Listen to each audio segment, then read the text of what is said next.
Organ donation. Today I will be talking to you about organ donation, what organ donation is, the needs of organ donation, and why you should be an organ donor.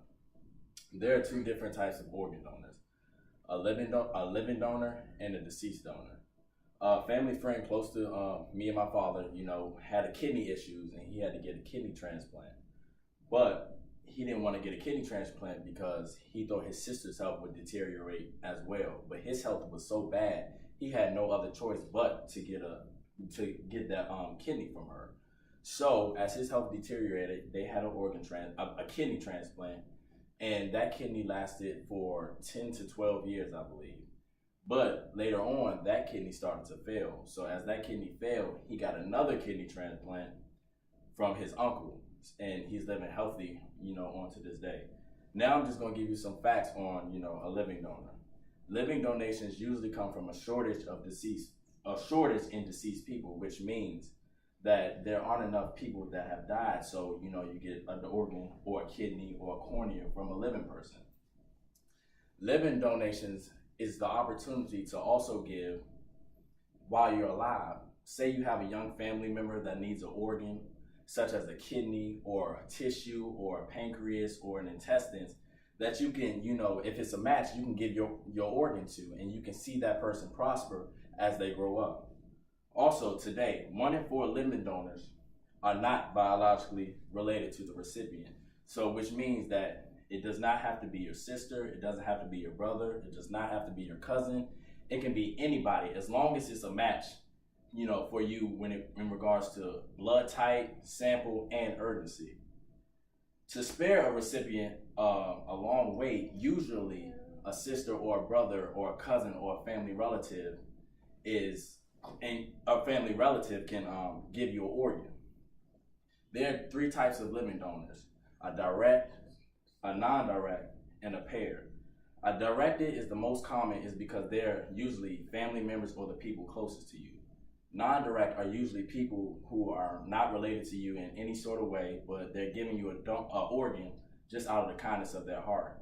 And a paired donor is 2 people that give you a different organ if it's a matched pair. So say you need 2 kidneys, you can get a kidney from this person and a kidney from that person, and you can be fully healthy. Now I'm going to talk about a deceased donor. Deceased organ donors is the process of giving an organ or a partial organ when the person is dead. The purpose of this is to give someone else life once yours is over. Say if you can, your time is up and you can give an organ to somebody, whose life is deteriorating, why not?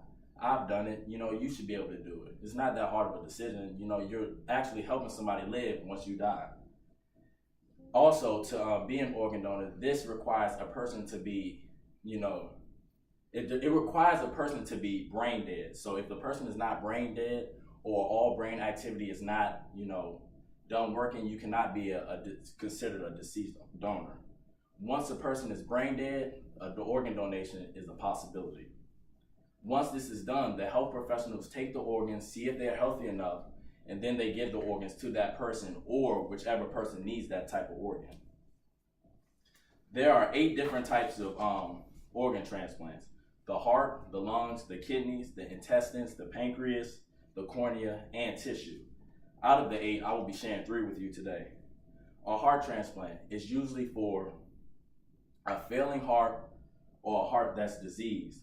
Heart failure in adult is usually coronary disease, valvular heart disease, and a weakened heart muscle. Or you can have a congenital heart defect, which you're born with. In children, is usually a congenital heart defect or cardiomyopathy, which means like your heart skips numerous beats. Most patients are on their feet within a couple of days and are released from the hospital 10 to 14 days. A donor who's given a heart has to be brain dead. You cannot get a heart from somebody whose brain is still active. And usually, once all the other methods such as open heart surgery have failed, that's when somebody gives a heart. Hearts are allocated usually due to blood, urgency, and the size. So a heart is really tricky when it comes to a heart. Next, I will be talking about a lung transplant. Usually a lung transplant is for a failing lung. Transplants usually always come from a deceased person because lungs are, as just like a heart, are very, very tricky. So you can only get a lung from someone who's deceased because the people that are living usually need their lungs for oxygen. Partial transplants are an option if you give part of a lung. Depending on the medical conditions, both lungs can be replaced. If both lungs are failing, you can replace them both. If one is failing, you can replace another one. A variety of different diseases damage lungs, such as COPD, the scarring of lungs, cystic fibrosis, sarcoidosis with advanced fibrosis, and pulmonary hypertension. Next, I will be talking about a kidney transplant. A kidney transplant usually comes from a living donor or a deceased donor.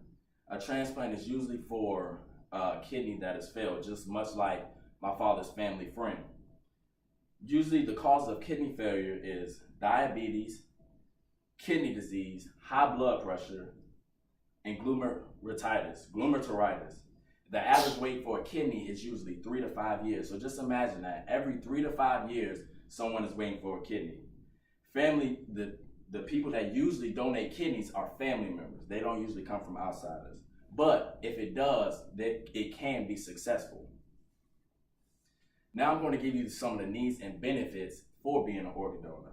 1,118 men, women, and children are on the organ donor transplant list.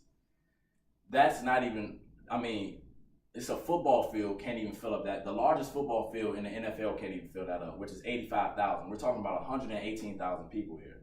Every 10 minutes, just think about this. Every 10 minutes, a person is added to the organ transplant list. So just think about it. Every 10 minutes or every other 10 minutes, a person is added. There are 8,000 deaths a year and 22 people die each day.